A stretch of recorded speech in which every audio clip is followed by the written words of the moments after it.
have essentially said they're shutting down for the fall. We're a private school, so we're supposed to be open. We'll see. Mm-hmm. Tyler talk on that a little bit in terms of the state school side, but I mean, everything's leaning towards, opening back up just a little bit slower right now in this state, getting through the different phases and whatnot. But there's some states out here out west that are opening up. I think Idaho, opened up completely, and Arizona, Nevada, Utah, they're slowly starting to open up. So, yeah, good sign for sure. Yeah, that's cool. I know they just started in Florida. The governor just said all youth sports, go back to playing. And so my son just had, he's been throwing and staying in shape, but yesterday and today they had just a scrimmage against each other. So it was nice to actually get back on the field and see some baseball. I made a couple of videos. That was nice to see that. That's cool. All right. So it looks like we're up and live. So I'm going to go ahead and get rolling with everything. Great. Welcome to the show. This is our weekly Prospect Dugout Mastermind, where we try to bring you some of the top minds in baseball, whether at the professional level, the college level, or the high school youth level. We want to try to give you some insight. There's a lot of information going out there, a lot of questions that need to be asked, a lot of questions being asked, and we hope to answer some of those. I'm your host, Joel Hartman. You can follow me on Instagram at Hardy02. Again, thank you so much for joining tonight. If you are watching live, please go ahead and share this on Facebook or YouTube just to let everybody else know on your friends list what you're watching. That we'd greatly appreciate that. A couple things to be aware of. We have Kicking It with your boy Swish on Tuesday nights. It's a live show where athletes from across the country call in and talk with Nick Swisher, 2009 World Series champion, special advisor to Brian Cashman of the Yankees. He is a ball of energy, loves diving deep with the players. It's a great show, 6 p.m. Tuesday night Eastern. It's live on Facebook, YouTube, Twitter, Twitch. It's a great time. You don't want to miss it. Tonight, we're joined by two D1 coaches. We have Jordon Twohig of St. Mary's and Tyler LaTorre of Sacramento State. And along with my co-host, Craig Maddox, he is a hitting coach in the San Francisco Giants organization. Hi, Craig. How are you doing today? I'm good, Joel. Thanks for joining us, guys. And also one other plug.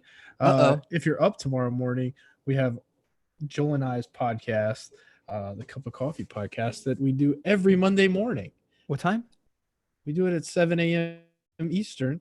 So if you're up on a Memorial Day, which I doubt anybody will be, go ahead and join us. Thanks, Craig. Make sure you set your alarm so you don't miss it this time. Anyways, let's go ahead and get into the show. I'm going to go ahead and let Jordon and Tyler kind of introduce themselves, let everybody know who we're speaking with and what they got going on. So Jordon, if you want to go ahead. Sure. Jordon Twohig. I'm associate head coach and recruiting coordinator at St. Mary's College out here on the West Coast Conference in Northern California, just east of San Francisco, about 20 miles east of San Francisco. And really, really happy to be on here with you guys. Appreciate you guys having us on and doing this. Like I was telling you before, had a chance to watch a few of the podcasts. I saw the latest Swisher one.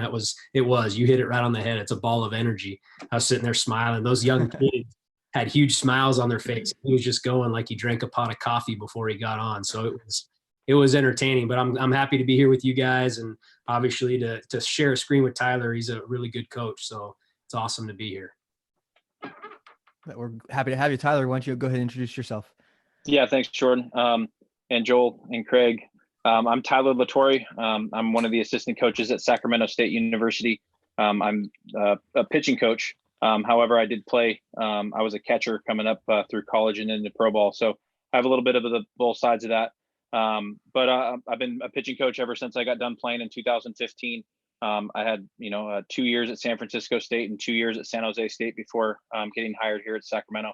We're in the state capital of California, and we're kind of bummed out about the season, but things are starting to open up. We're getting really excited about, possibly the fall, and I'm really happy that we're on this call together. Well, we're happy to have you, and I want to start things off real quick and dive in deep. What are your thoughts on players reclassifying in high school due to COVID-19? Jordon, what's your thoughts?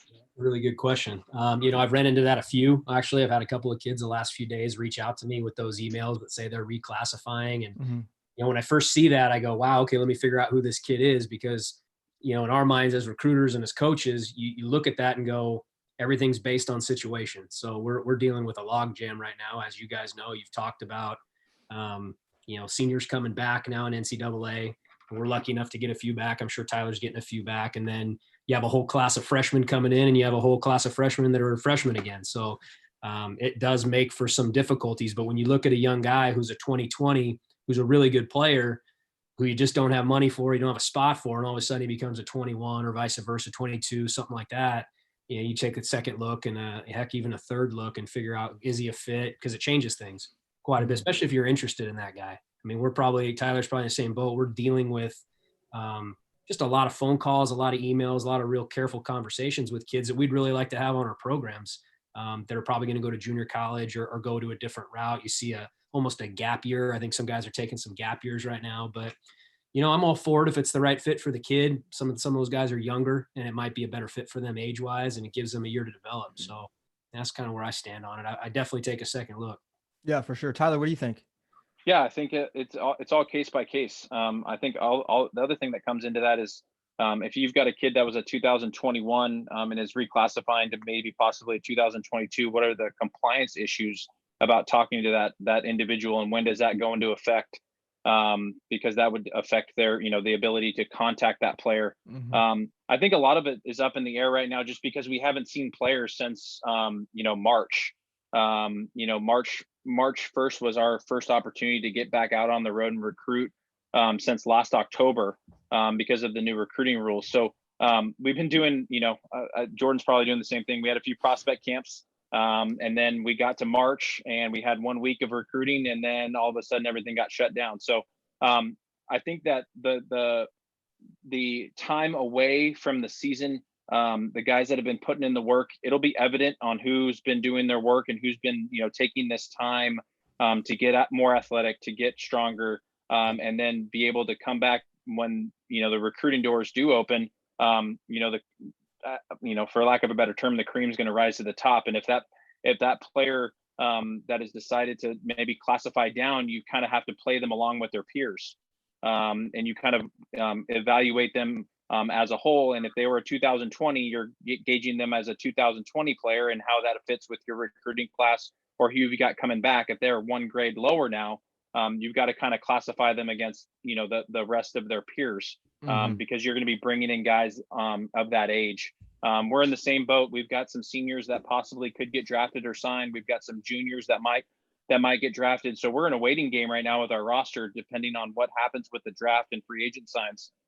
So having those 2022s maybe reclassify is going to make it a little bit easier to start talking to them and recruiting them if they're a 2021 rather than a 2020.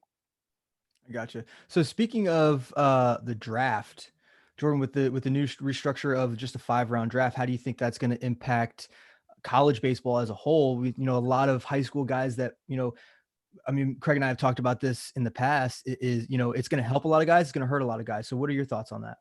100%. It's pick a spot, pick a Division I, Division II, junior college, pro, high school. It's affecting everybody. I mean, we're in a boat right now with a couple guys on our roster where they're just outside of that 5th round.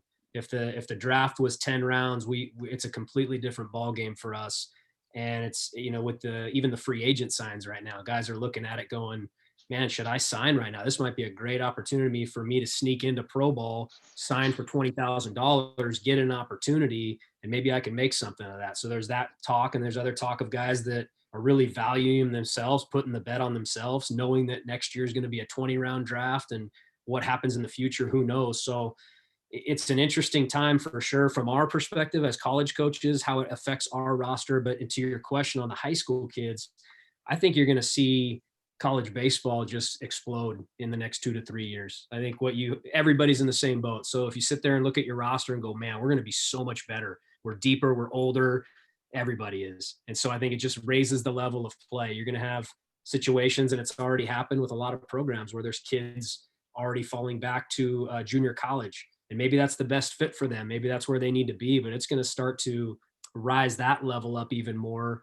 which had fallen off just a little bit. It wasn't what it was 10 years ago, 15 years ago, partly because people really work. When Tyler's at San Francisco State crushing it on the recruiting trail, that hadn't happened in a long time at that particular college. And all of a sudden everybody around you, West Coast, Midwest, East Coast, they're working their tails off. And so now, JCs aren't getting those players that they used to, the draft and follow, all of that stuff. So you start to see that and how that plays into the draft. Boy, I'll tell you what, it's a really crazy deal right now.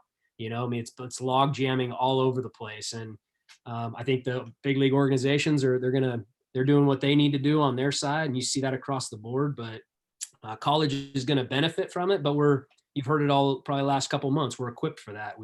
We deal in partial scholarships. We deal with crazy rosters. We have to have those tough conversations every year. So it's just another year to navigate and try to figure out what the best fit is for everybody. Yeah, for sure. Tyler, what do you think? Like, you have a guy that, a pitcher, maybe would have gone, 12, 15 round. Now all of a sudden, he's going to college. What are your thoughts on that? Yeah, I think it's all a trickle down effect. I mean, you've got Major League Baseball and minor league baseball. Minor league baseball in particular, that they're going to be doing less rounds. Obviously, this year is 5 rounds. Next year is 20 rounds, and then they're going to be cutting minor league organizations and affiliates across the country. So I really think that the benefit is going to be college baseball in general, and that's not just Division I baseball. That's Division II. That's NAIA. That's junior college, because there's not going to be as many opportunities for high school, junior college players to get drafted. So that means those mid-level, late round juniors that are signing, they're coming back to college and getting their degree. And then on the other side of that too is next year's draft is going to be 20 rounds. And there's going to be 3 NCAA classes. There's going to be the seniors, there's going to be the juniors who should be seniors, and then you got the draft eligible sophomores. So it's going to be, next year's draft is going to be loaded with talent. So, if there's a senior or a junior that thinks that they might want to sign this year because next year's draft is going to be loaded and they can take their opportunity now, I think that's an issue that we need to talk about. And then, from the high school side, I've had plenty of high school guys drafted, anywhere throughout the draft. And the benefit of having your degree is going to skyrocket. And whether that's going to a junior college and getting your AA and then moving on to the 4-year school and getting your degree. I think in life, in general, not just baseball, but, when baseball comes to an end, having your degree is going to be really, really important these next 5, 6, 7, 8, 9, 10 years, because of what society is doing and what the United States is going through right now. Having your degree is really important. And so giving, I think as college coaches, we don't want to coax players one way or the other. We want to give them all the information. And hopefully we've done our due diligence on preparing them to make tough decisions, because we've made tough decisions in the past. And so they can kind of draw upon us. But making tough decisions is just a part of life. And that's what baseball does is it prepares you for life. If you have the information, and you can make the best decision for yourself in the long run, I think that's what we're kind of guiding our players to do.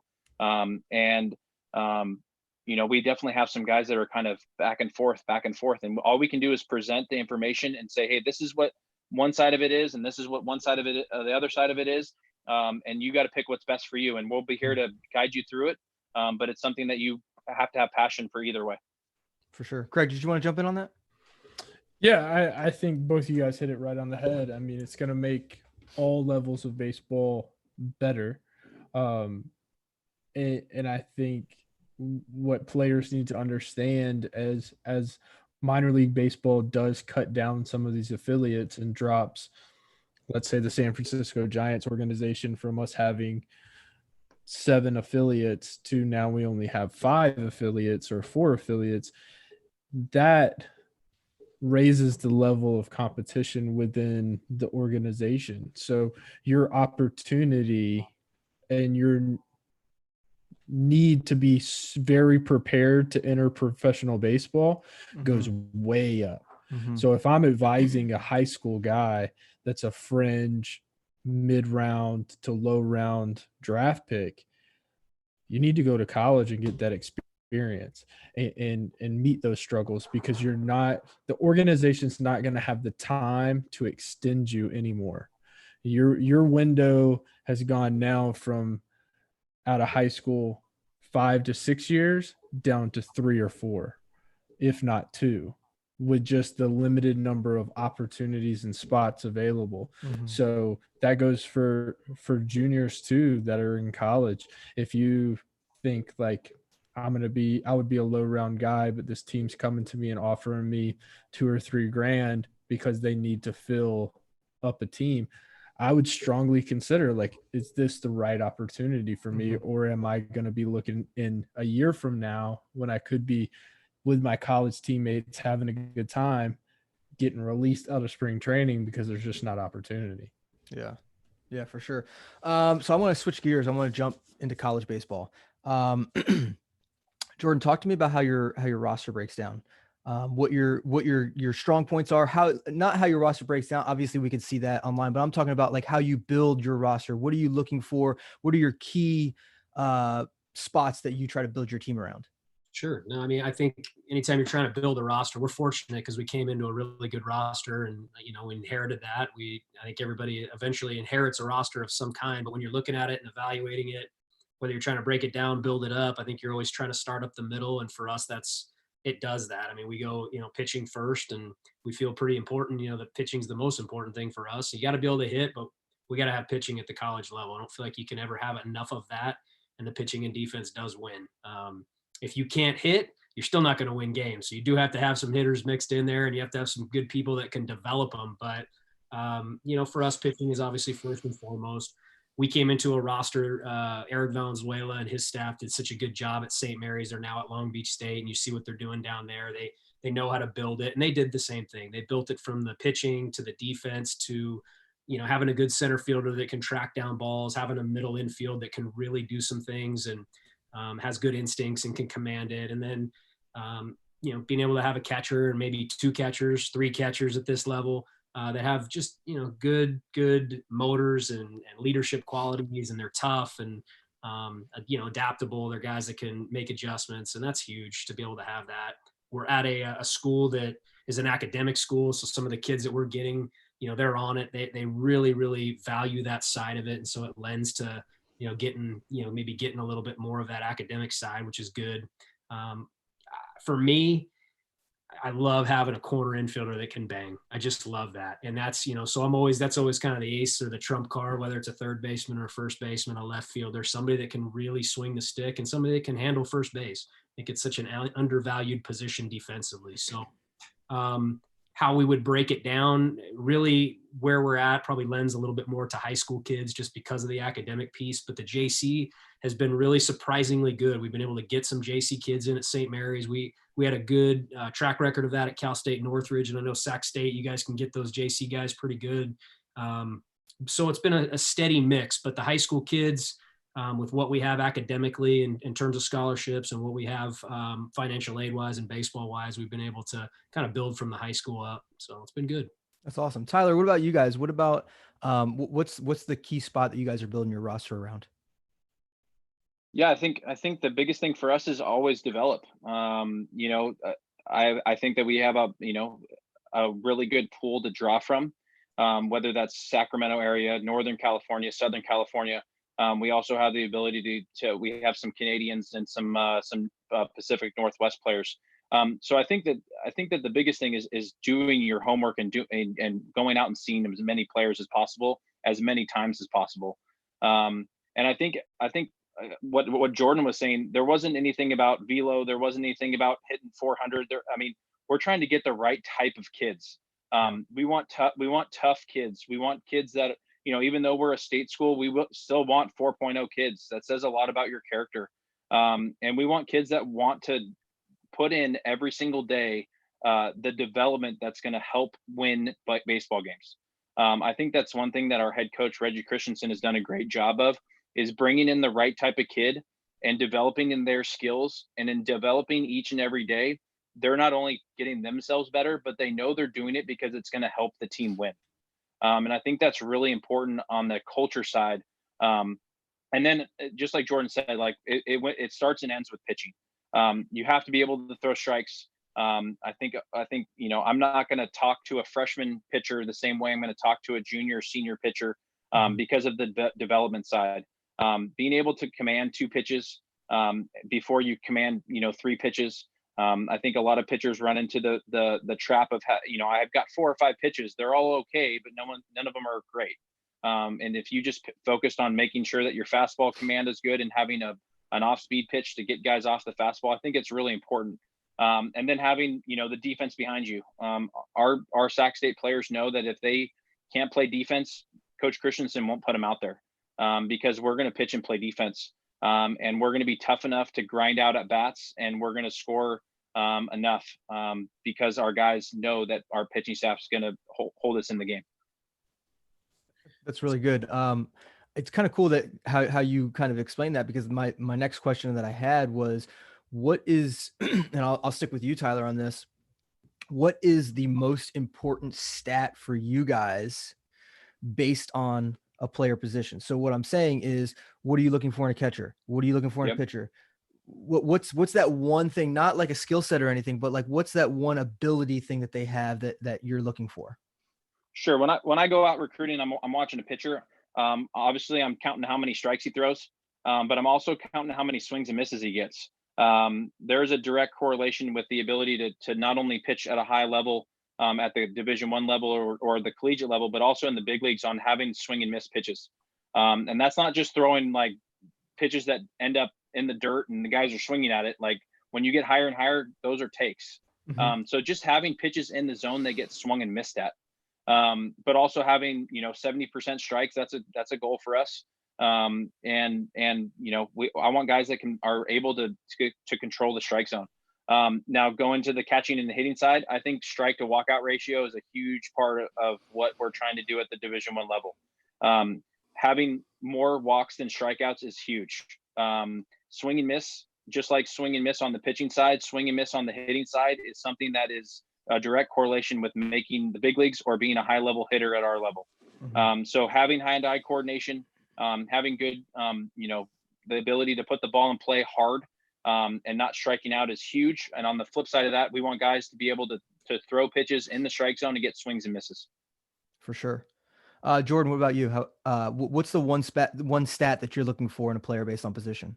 Yeah, I mean, Tyler did a good job right there. I mean, he hit on a lot of the things that we're looking for. Obviously, the strikeout to walk is really big. I mean, if you talk about a high school kid that has reverse strikeout to walk, right? I mean, you're talking about a guy that has a pretty good approach, somebody that sees the ball, has vision, can lay off of pitches. And I think on the hitting side at the college level, and even Craig, I'm sure you can attest to this, that's one of the biggest things we're trying to do with young hitters is try to get them to understand that you don't need to swing at every pitch, even though you can probably make contact on just about every pitch. They're not good pitches for you to hit, and starting to get them to understand what an approach is. And so we look at that. If a guy's already doing that at the junior college level, at the high school level, you've got yourself a really good start. And if you ask, Tyler, you ask myself, any coach that you have on here, how do you get really good? You recruit really good players that do these things already.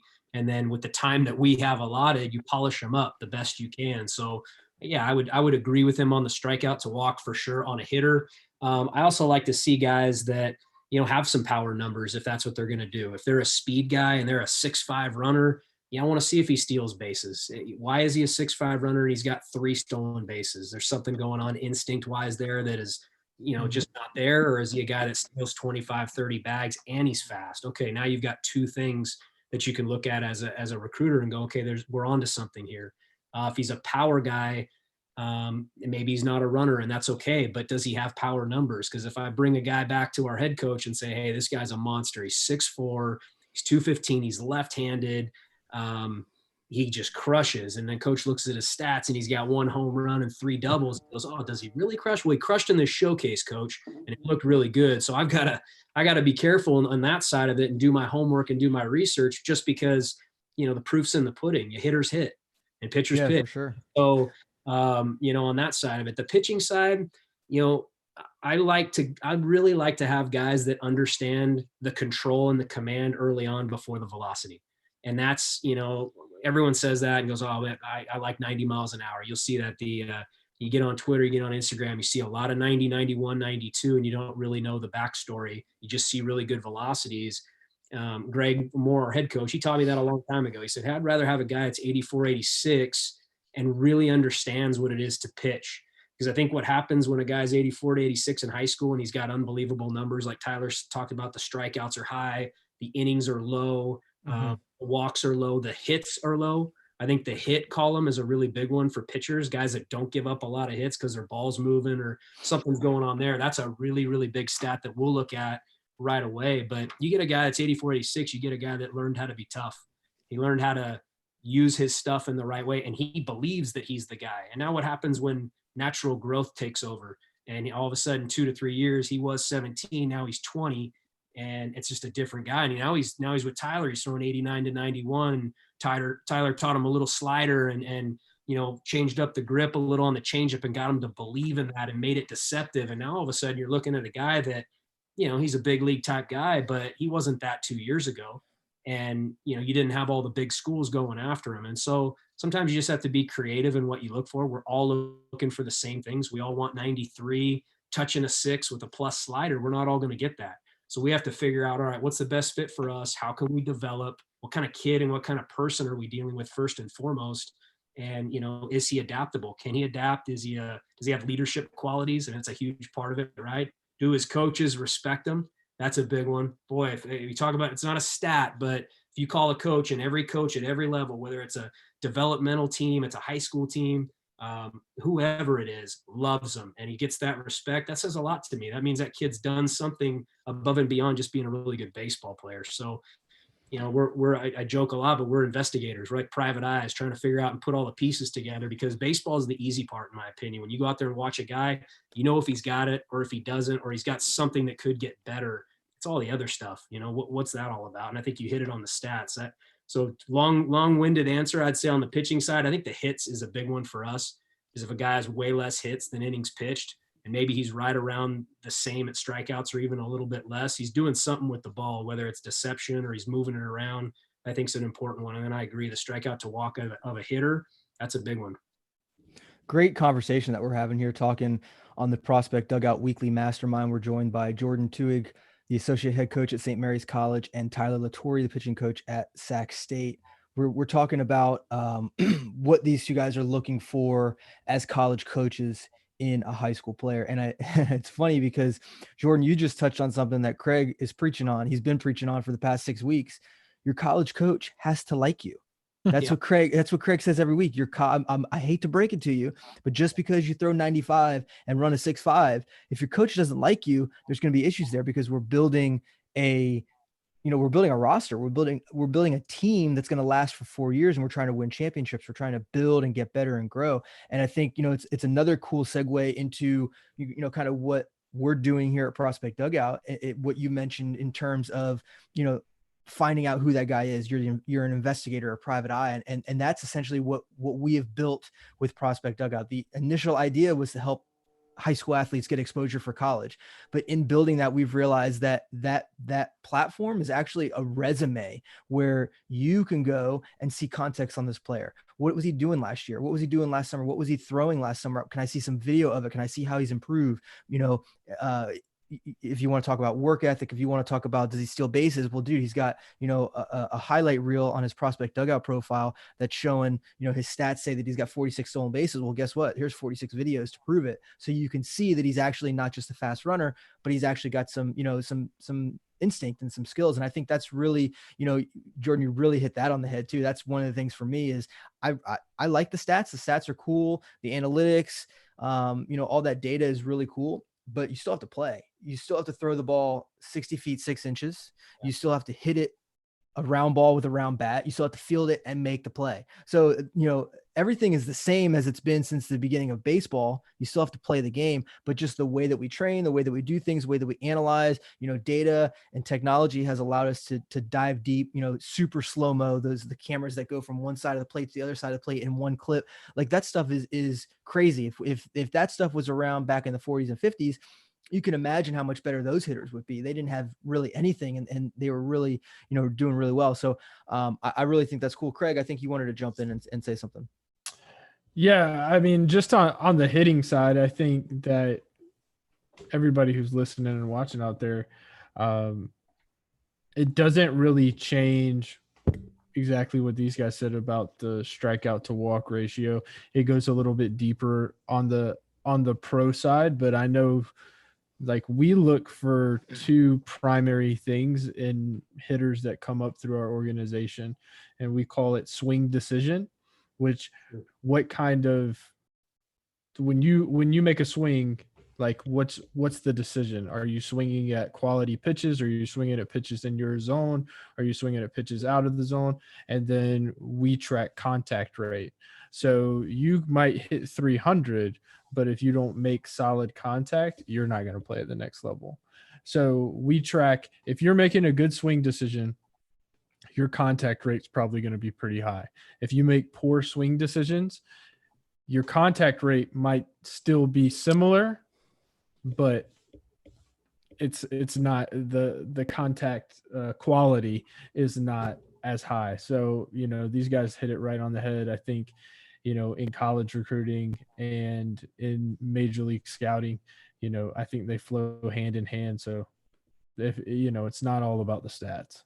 Craig, I was going to just say something real quick off of what you said. I think you hit on something there too, in terms of, and Joel, you mentioned it a little bit about technology and analytics and those type of things. I mean, I think that there's a lot of smart people in this game, and Craig, you're dealing with it right now in professional baseball. And, I know Tyler knows that stuff real well, and I dabble, but I'll tell you what, if you don't know what you're talking about on that side and you can't actually use it to teach, then, it's just information. You asked about stats and all that stuff. But at the end of the day, I've been fortunate enough to be around enough people that actually know Tyler, and they don't know the details, Ty, of what you do and this and that. But I do get great feedback on what you do with pitchers, in the sense that you're able to use Soto, you're able to use some of those numbers to actually teach somebody, something physical. It's not just, hey, here's some mental information, young guy.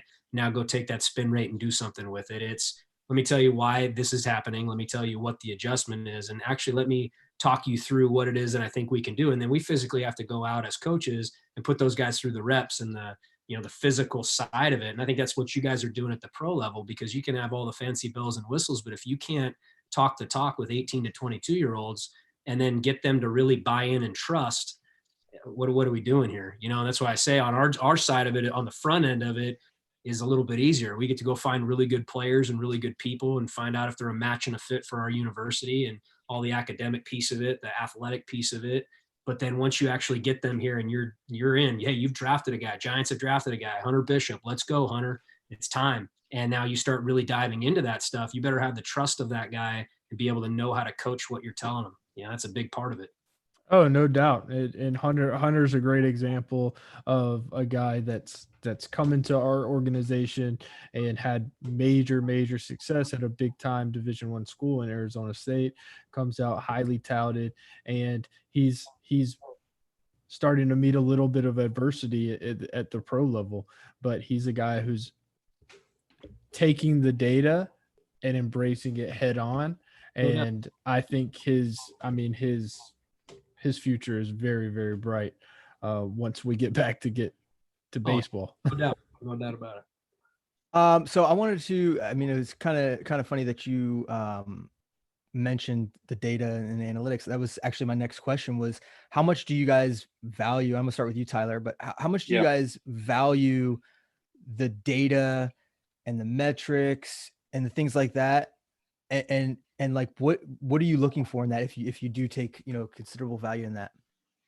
I think that using the analytics and at Sac State, we have Soto, we have, blast motion, we have all the stuff for the, the K-vest and all that stuff. It's just feedback, and it's instant. Our players want feedback, and they want it like right after the pitch or right after the swing. So as coaches, it's really good for us. Like Jordon said, is to know it.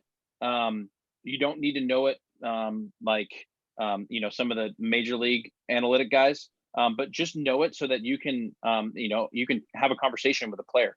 And you have to know, in for instance with the pitching, you have to know what you can coach, and what is going to help a player develop the way that you want them to develop. We use Soto, and we just got it this past fall, and anytime we brought it out, everybody was watching because it's the new toy and everybody wants to see it, and everybody, your spin rate's high. Well, what does that mean? Like what is that going to do for you? There's a lot of things that are given to you on a a data analysis, but, for coaches, it's our job to block out some of the stuff that isn't necessary or the stuff that will overload a player. And that comes with communication with the player on knowing, what he can handle. Like I said earlier, like some of the stuff that I'm going to talk about with a senior or a junior, a reliever, a starter, is not going to be the same than a junior, senior compared to a freshman. And just the words that you use, how you portray, using the data, and using the analysis to your benefit. Like I said, it's feedback. It's not an end all be all. You can have low spin rate and you can throw the ball at the top of the zone and still get somebody out. Yeah. Now, over the long haul of a career, if you're a low spin rate guy, you want to be towards the bottom of the zone and maybe learn a sinker and keep the ball down and have some pitches that play off that well. And on vice versa, if you have a high spin rate and a really a lot of vertical break, you can miss at the top of the zone. Now, do you want to pitch at the top of the zone at all times? No. You want to be able to pitch and have pitchability. But that's just feedback. Hey, like our Friday guy, he went 30 strikeouts and no walks this year, and he's got high spin rate. He last year struggled a little bit because he was trying to pitch at the top of the zone, and he wasn't getting the same extension. And so we really, kind of fixed his direction this fall and got him to really get to his glove side and down.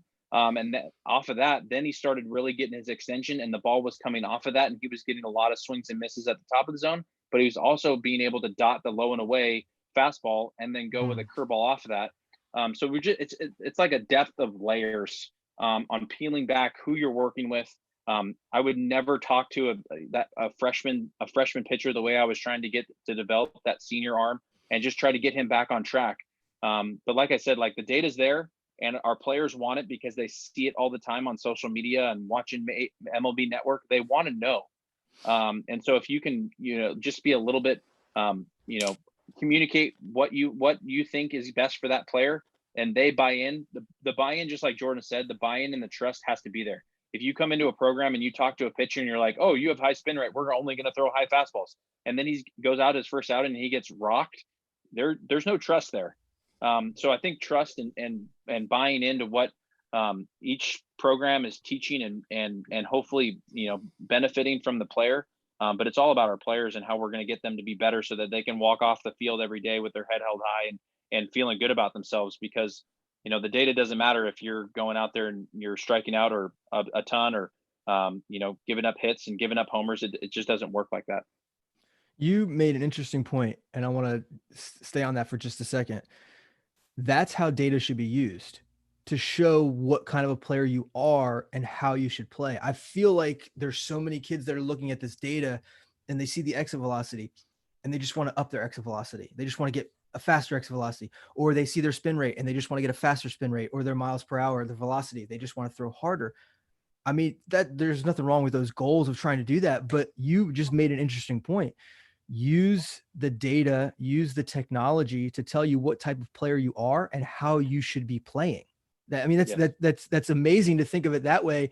If you're not a high spin rate guy, then here's certain areas of the plate and certain counts or certain approaches or whatever you should skip, or this is the pitch that you should work on, or you should figure out how to throw in these situations. So I think that's really cool to think of it that way. Jordan, what are your thoughts on data? How do you value it? What is your interpretation of it? I mean, for us, it's the start of a really good conversation, whether it's a pitcher or a hitter. And we have Rap Soto, so we have blast motion. We got the same things that Sac State does on that side of it, and it really just starts a great conversation with the pitchers, because at least you find out what you talked about, what they know, what they are, what they're doing, and then from there you build the plan.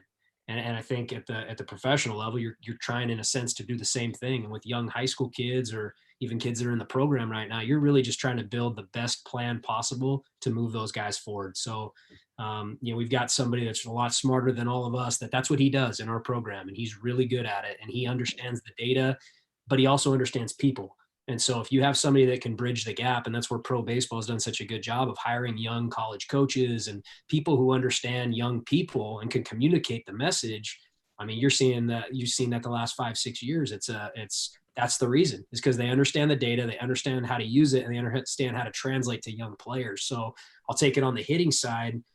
You talked about exit velocity, and you're paying the price on one side to get the other, right? So you're trying to get the high exit velocity or the bat speed or the hand speed or whatever you want to call it to, have a certain goal in mind. But what are you sacrificing in order to do that? Are you sacrificing mechanics? Are you, are you slowing down? Are you now making yourself susceptible to changeups and to off-speed pitches? And so that's where we come in, is we've got to be able to show those guys, whether it's through video or drills or whatever that is, to be able to show them, hey, listen, this is what we are talking about and why we do certain things on the hitting side. So where I really like it, especially with Blast, I think Blast does just such a great job of really showing hitters, one, what their hand path is, because I think that's an important thing. I think that's something that it takes a lot of time. It's almost like arm action for a pitcher, right? Some pitching coaches will say, I'm not messing with that arm action. I just leave it alone and I'm trying to find this. But that takes a lot of time and a lot of reps and a lot of work. It's same thing with the hand path. I mean, you got to work and really try to dial that thing in. But with exit speed and exit velocity, for me, that tells our hitting staff, our coaches, in terms of what that guy's doing. Is he really using his core? Is he really getting into his legs and actually generating speed with the body as opposed to the hands and the shoulders and the arm? And you can see that stuff right away. And I would think, we've been doing it, 17, 18 years now. Those first 10 years, you just sort of look and see, and you kind of beat your head on the wall and go, man, what's going on? I'm going to try this drill. I'm going to try that drill. And all we've done with this technology is we've really sped it up to where we look at something and go, oh yeah, right away. Look at how slow it is. His exit, he's only, 70 miles an hour off the bat. He's not using his core. He's using all his hands, his wrists. And so those are things where if you see those things right away, especially if you test all of your guys right at the beginning, and you understand what they are, you can build plans fast and then measure them again, test them in the end of the fall, test them at the early January, and see what they did over the break. That's how we use it. And then you just rely on, taking that technology, taking that data that you get from the technology, and then moving it forward with really good plans. And we've had good success with it from that side of it, but I never want to lose that human element or that teaching, coaching side of it. It's probably why we're in the college level and not the pro level. I know that side of, trying to maximize the best out of maybe even a fringe player and make him the best he can possibly be. That's awesome. Yeah, I think that hits. That hits it right on. Go ahead. Go ahead, Craig. Go ahead. Yeah. So, I think exactly what both these guys were saying. We do the same thing on the pro side. We take all of this. We have obviously the Blast and the Rap Soto and the K Vest and all that. But for the hitting side, some of this data is all relatively new to everybody. So we all make, bumps in the road here and there. I know, like in spring training, we took a big mistake. We took the Rap Soto out on the field. So we have analytic staff members for every affiliate. So we kind of get a cheat sheet. So they can print that off and I can just say, hey, what does this mean? And they can tell me without me having to do a bunch of research, which is nice. But we took the Rap Soto out on the field, and our guys understand we have a target exit velocity that basically you can take the sum of every big league player and say, pretty much this is the range that a big league bat exit velocity is. And we took it out there one day in spring training and had our analytic guys, as guys were taking swings, read off the exit velocity, which turned into a disaster of BP and very unproductive, because it went from, okay, you're 93, and then just, gangster hacks for BP. So we shut that down. So, it's a learning process across the board, but I think, it doesn't change at the pro level from what you guys are doing. We take each individual player, so all of our guys has a Blast, and we encourage them to use it at least in the cage. I know in the minor leagues it's approved for some game use, but we definitely encourage it in the cage because it just gives us good feedback, so that when we're building out their player plans, we can say to an outfielder, hey, listen, your rotational acceleration is great. The exit velocity is not coming off. Let's go talk to strength and conditioning, or let's go talk to the trainer and see if there's a deficiency that you have that's causing, your rotation to be good, but your hand speed to be slow. Maybe it's something in your hips or your shoulders or something like that. So we try to build out those plans for those guys, and we have the data points from the big leagues to say, okay, this is where you need to be, and this is where we want to build you to be. This is where you are now, which is fine, and we're going to try to build you up to here. We don't want you to try to jump any steps, but we want to make sure you do it in the right and proper way using the data. So we try to rein guys back because, you know, as you guys touched on, these guys want the information right then. And so we try to give them the information as much as possible, but try to give them it slowly to where they're not trying to make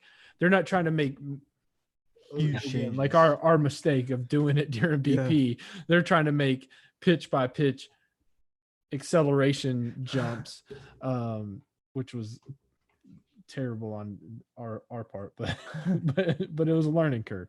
Yeah. So but I think you guys hit it right on the head, and it doesn't change really once you get to pro ball. We're still, you know, trying to build these guys into big leaguers and develop into big leaguers. So Tyler, you wanted to add something? Yeah, there was two things that I think that I kind of bypassed or just wanted to hit on is one, I think the Rapsodo is really good to use for the pitching side because we can use it in the bullpen, and then we can use it in the inner squad so that we can see what a player is doing in the bullpen and then see if it's translating to the field.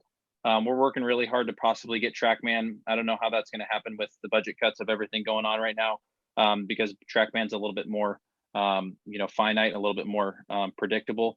But being able to translate what you're doing in the bullpen to the game mound is huge. And then I think the other point that gets kind of lost in this is we've been using analytics and data as a coach without having the data and analytics. I mean, back when I was playing, this guy, we come back to the dugout, this guy has an invisible. Well, that was just, he has a high spin rate, and so it gives us as coaches a little bit more validity to what we're seeing. Because you can tell a pitcher, hey, I want you to do this, you're throwing a flat ground and there's no Rapsodo or data. And you're like, hey, I want you to do this and this. And he's not really getting it. And then you get on the Rapsodo and they actually see a difference. And so it's giving you a little bit more validity to what we're trying to teach, because these players want information. And sometimes when we talk it, it doesn't translate in their head before they see it. So we've got a lot of visual learners that we're dealing with. And so, when you get a visual learner and an audio learner, that's when you've hit the jackpot. I think visual learners are what we're working with now. And so being able to have a little bit more validity to what we're actually coaching, and just, it gives you another, another trust piece of what you're trying to get your guys to do. There's a reason why we like books with pictures in them. It's visual. Yep. As we like to do every week on the Prospect Dugout Mastermind, we're joined with Jordon Twohig from St. Mary's and Tyler LaTorre of Sac State. And like we do each week, we want to give our coaches, our guest coaches, a chance to speak to the audience, to, leave some information, give some information, maybe, something to an incoming senior, something to a sophomore in high school, something to someone that's, interested in playing at the D1 level, but maybe they're not there yet. If you guys wouldn't mind, maybe just a minute or two, and I'll start with Jordon, just a minute or two, just something that you want to leave with the audience on Facebook, YouTube. Sure. No, I appreciate the opportunity. I think one of the biggest things, and you kind of hit on it with high school kids that want to play Division I baseball, or kids that we're recruiting, or kids that have aspirations at playing the next level. What a crazy, interesting time we're in right now. And I think Tyler hit on it a little bit before. You're going to be judged in the sense of how you come out of this thing. The work doesn't stop. And so everybody that I've talked with, young kids, our players, our incoming class, our 21s, whoever it is that calls, I asked them this question. I said, are you being creative? And they go, well, what do you mean? Like, am I drawing like creative writing? I go, no. Are you being really creative in your backyard? Are you being creative on ways to stay busy? Are you keeping your mind active? Are you reading books? Are you doing things that are going to take you to almost a boring level, but a real sense of actually working on habits, things that Tyler and I look for and really value in our programs, right? So what I would encourage young guys to do that are out there that want to be Division I baseball players, that want a scout to call them and say, hey, I'm going to give you $20,000 to sign in this draft. you got to be a little crazy right now. You've got to be creative. And you got to find a way to work, because that didn't stop. And the true test will be when we come out of here, and God willing, it's July 1st, and we get a chance to go back out on the road, and we get to see what it looks like when 3 months of video games and online classes and time in the pool. Let's figure out who are the guys that actually put in the time and put in the work. And because honestly, we move so fast, we don't always have time to wait for you to catch up, because we've been working. The recruiting doesn't stop, the work doesn't stop, the office work, the calls, it just doesn't stop. It's almost worse because there's no break in the day. It's just you and the phone and the computer, and you're just go, go, go, go. Kids are the only thing that are stopping me, and I'm sure Tyler too, and my wife. But what I would say is, you've got to be working right now. You've got to be creative, and you got to find a way to push to the next level in all aspects, mental and physical. That's awesome. Jordon, appreciate that. Thank you so much. Tyler, what you got for us? Yeah, one of the things that we've been really doing with our own players is we've been checking in with them quite frequently to keep them engaged. It's easy for a college player right now to say, we're not going to be doing anything until the fall, and I can wait until July to get stuff ready for August. Well, our program's not really, working that way. And as of right now, like it's an opportunity for people to, get stronger, get faster, work on your agility. And I think one thing that gets missed in all this is the mental side, and being able to read books, and being able to, figure out what visualization is, and figure out how it's going to help you, and breathing, and figuring out what's going to make you a better player in the long run. Is it going out and taking 1,000 swings, or is it maybe taking 100 swings, but going out and getting a good lift in?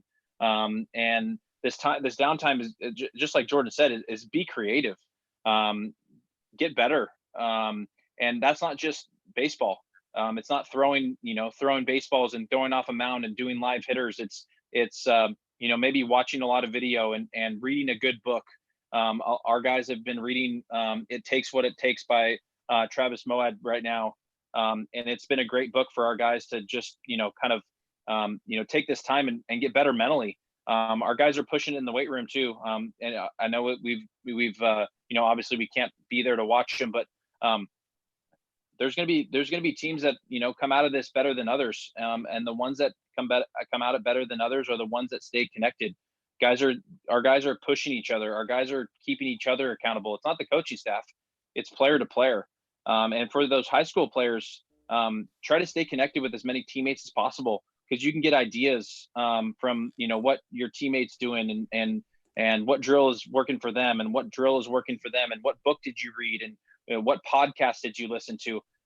There's so much time on our hands right now. I can't even imagine not listening to 2 podcasts a day right now. Like, that's what I've been doing.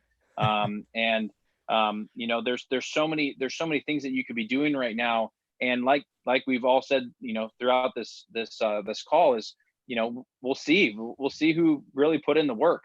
And one last thing, and getting away from kind of the COVID time away, and getting back to the recruiting side is, I had an experience a couple years ago when I first started recruiting, and I was watching a kid pitch that I had seen pitch really well a couple times, and he didn't have his best day. And I was sitting back there, and his grandpa was sitting next to me. He's like, "Oh, you came on the wrong day to watch him." And I said, I'm kind of glad I'm here. I'm seeing him, deal with adversity. I'm seeing him deal with maybe 110 degrees, or, maybe his defense not playing the best behind him, or a bad umpire, or seeing how he reacts to giving up a double or a homer. Because guess what? When you get to the next level, like, there's going to be adversity. And if you're not a good teammate and your teammates don't rally around you, then, you're not going to be the type of player that we're looking for. And I know Jordon just works just as hard as anybody. We try to see guys as many times as possible. Like, it's great to go watch a guy go 4 for 4 with 2 doubles and a homer, and you go back and call your head coach and you're like, I found him. And then you maybe watch him again, and it's you want to see the good, but you also want to see how he reacts to taking a called third strike on a bad pitch and going back to the dugout and throwing his helmet, and everything goes down the drain the rest of the game. That's what we want to see. So for your players that are watching this is there's always someone watching. There's always someone asking. I sometimes ask the questions to opposing coaches, like, hey, how do you like competing against this guy? And you'll get, you have people that you trust to give you the right answers, but, we're calling as many people as, more people than you think about you. And we're watching more than we're watching how your teammates react to you after you come back to the dugout, whether it's good or bad. We're seeing how your teammates react to you because every team in Omaha, every single year, everybody's out of the dugout cheering when something good once something good happens. And you want to, most of the teams, those 8 teams that are in the Omaha, whether it's good or bad, those teams are rallied around each other. And that's all we're trying to do is we're trying to get to Omaha, and we want 35 players that are all pulling on the same side of the rope. And if there's one of those players that isn't pulling on the same side of the rope, 1 turns into 2, 2 turns into 3. And it's just not a dynamic that we're not about. So we want good players with, that are committed to winning and committed to being good teammates. What an amazing episode tonight. I think some of the takeaways, I was just jotting notes real quick, but like for real, if you're not doing something right now during this shutdown to get better, if you're not getting better, then you've shown what type of player you are. You've shown that you don't have what it takes, because it's not going to be easy. It's not going to be a cakewalk. You're getting away with your skill set right now. You're getting away with your ability to be better than everybody else at the current state of talent level. So guys that, have been sitting around for 2 months and you're going out and competing against them and you're dominating against them. Well, guess what? You're just in as bad a shape as they are. But over the next month and a half, 2 months, if they're working to get in shape and get better for when the season does come back and you don't, well, guess what? You're not going to be able to compete with them anymore. It's not about the talent level anymore. Once you get to a certain level, the talent level equals out. There's a couple of guys that stand out, like a Mike Trout or a Barry Bonds or somebody like that, but everybody else is pretty much, the same talent wise across the board. So I think, making sure that we understand, Tyler, like you were just saying, someone's always watching. That doesn't mean we do a hard 90 to first base after you get hit in the head with a pitch. Like that's not, someone's always watching. If you strike out on a bad pitch in the dirt, maybe you just put a smile on your face, walk back to the dugout and go out and play defense, or do something like that to show that you understand that it was a bad call, to show that you understand that it's not just one game. Like Tyler, what you were saying with the grandpa, it's a bad game, but you're going to have bad games. So that's, I think, something that's really important that's being missed at the youth levels. Because I go to, you guys are always going to tournaments and showcases. I am as well. I've got a high school junior that is, consistently going to all these showcases and all these events. And I'm in the dugouts with guys. Jordan, you've seen some of my videos on TikTok. I'm out there with players. I'm interacting and engaging. And one of the things that I see the most out of them is not the lack of talent, because there's so much talent at these showcases. All these kids can play. There might be a handful of kids that shouldn't be out there, and that's fine. But for the most part, those kids can play, but a lot of them don't have what it takes mentally to compete at the next level. They don't have what it takes mentally to complete at the level that they're at. They're getting beat by guys that are throwing 82 when they should be crushing that. And it has nothing to do with their skill set. It has everything to do with their approach and their mindset. So I think, tonight's mastermind was great. We got to see, inside the minds of 2 current college head coaches, or not head coaches, 2 current D1 coaches, and, to see what they're thinking about and what they're talking about. And what I'm hearing from you guys is it's not really about the skill set. It's not really about the numbers that you put up. It's about how you react to those numbers, how you train for those numbers, how you prepare, and what kind of a person you are. Like Craig says, your coach has to like you, and what kind of person you are means a lot. So, thank you guys so much for joining us. It's been a great episode tonight. A lot of viewers on Facebook, a lot of viewers on YouTube. We do this every week. You guys are amazing coming in here and sharing this. We hope that you guys will recommend somebody to come in next time or in a future mastermind, just so we can keep this going. Everything that's been going on the past month and a half, 2 months, we're trying to find ways to give knowledge, to give back, and to, provide entertainment, provide value and things like that. So not only do we have this mastermind, we also have on Tuesday nights, we have Kicking It with your boy Swish, which is with Nick Swisher, 2009 World Series champion, 12-year MLB vet, current special advisor to the Yankees GM. He knows what he's talking about. Kids are calling in every week. I got 6 awesome guys lined up. I actually have, a kid that's projected to go in the top 10 picks. Was not top 10 picks, top 10 rounds this year before they changed it. So that's going to be an interesting call. But, these guys are calling in and talking about what's currently going on in their situation. Instead of us, being here just kind of hypothesizing about, things that are going on, we actually get to hear from, these kids that are calling in and sharing their stories. And Nick goes and dives in deep with them and really has a personal connection with them. That's Tuesday night, 6 p.m. Eastern, right here on Facebook Live, YouTube Live.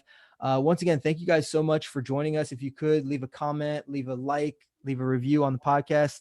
Tyler, I listen to a couple podcasts a day as well. We do have podcasts on Prospect Dugout. So thank you again, guys. Jordan, Tyler, Craig. I'm Joel Hartman, your host. Until next time, see you guys later. Hey, thanks for the time. Thanks, guys. Appreciate it. Thanks, guys.